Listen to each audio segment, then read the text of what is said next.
Fala aí, eu sou o Wesley do Responde Aí e hoje a gente vai resolver um exercício sobre limite fundamental trigonométrico.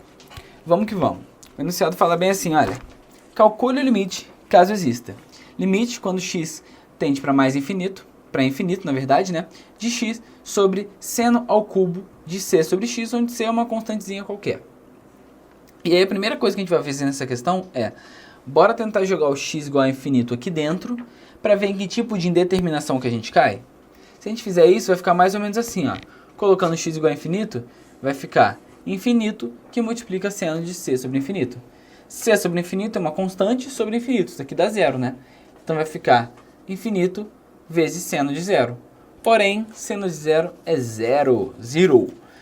Show? Então chegamos nessa indeterminaçãozinha esquisitinha aqui, e a gente vai precisar pensar em alguma coisa para sair dessa indeterminação, para que a gente consiga achar, né, o valor do nosso limite.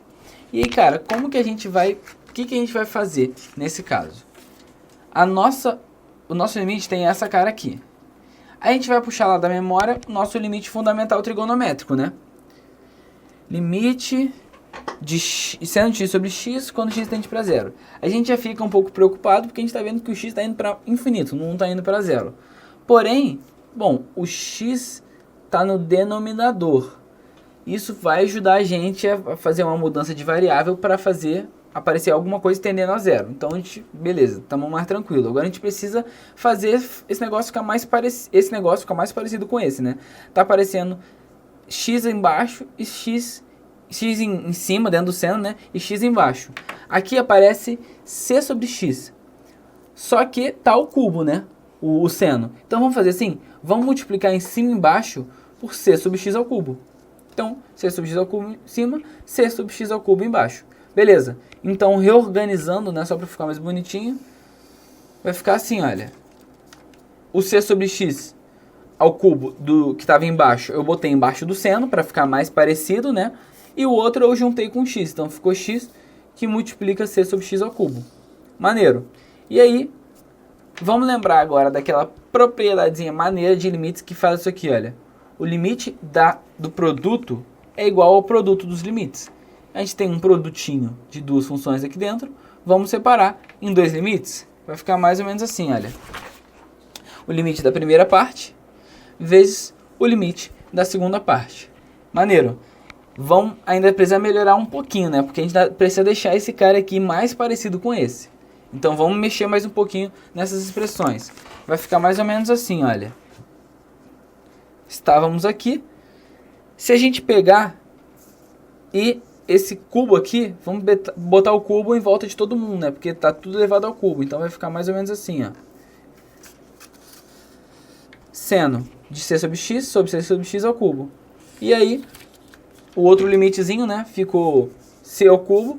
Tinha um x ao cubo embaixo, só que ele cortou com o x de cima, ficou x ao quadrado. Beleza. E aí, ainda tem mais uma coisa muito maneira da propriedade de limites, que é isso aqui, ó. A gente vai poder falar que esse cubo, esse elevado ao cubo, está em volta do limite todo. A gente ainda abre, a gente estava em cada um, a gente botou dentro da fração e agora a gente pode falar que está no limite todo. Então vai ficar assim, olha.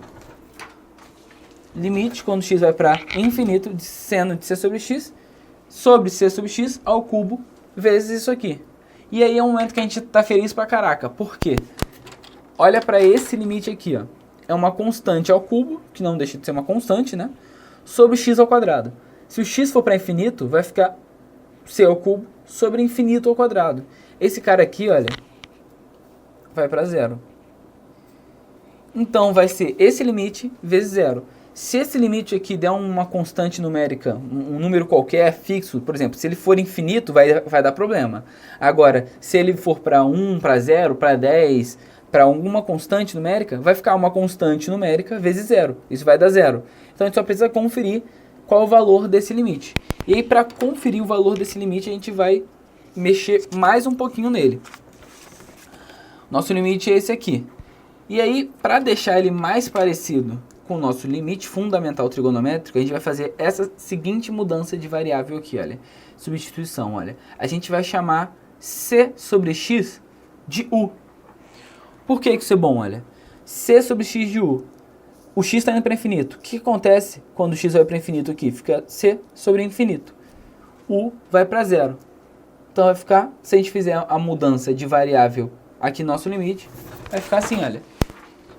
Seno de u sobre u quando u vai para zero.